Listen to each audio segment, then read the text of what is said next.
Welcome to Brain Vision. This question, we have a standing wave and we're given two of the component waves.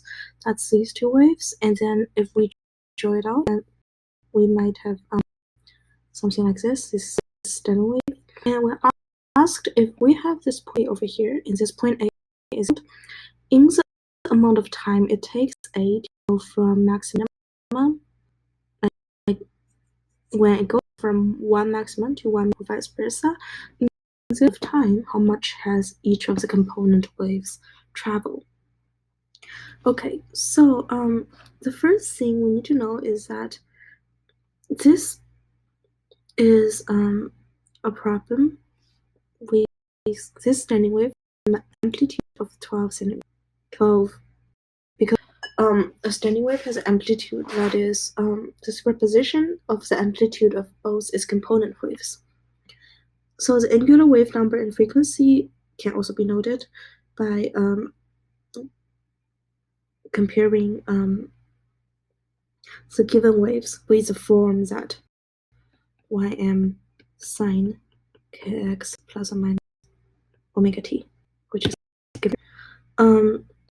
So if we compare this form with the form 1, we know what k is, and we know what is k is equal to 4 pi and omega is equal to 400 pi. Of course, they're units. This is per centimeter, this is per centimeter. Okay, so the antinode moves through 12 centimeter in this motion, and we can see that when we have this, the frequency for each wave should be the same as the frequency in the total standing wave.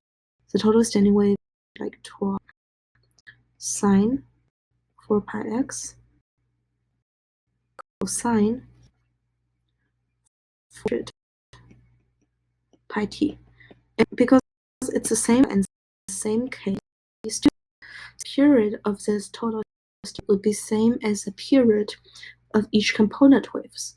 So if we look at the point A, in one period, A goes, the equilibrium goes minimum, goes back to and go back to A. So the amount of time, and this takes 1 t.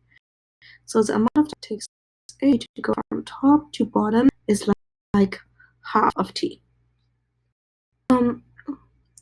So that's half of t, and so for the component waves, that's also half of t. So how much has it traveled in half of the period? Well, it has traveled half of the wavelength. So let's find what the wavelength is. So we know what k is. We know what actually, it's even easier if we just do distance delta x equals vt. So v over here, omega over k, and t is half of big T, and big T is 2 pi over omega. So this is v, this is t. These two cancels, so it's pi over k, and that's pi over k is 4 pi, 0.25.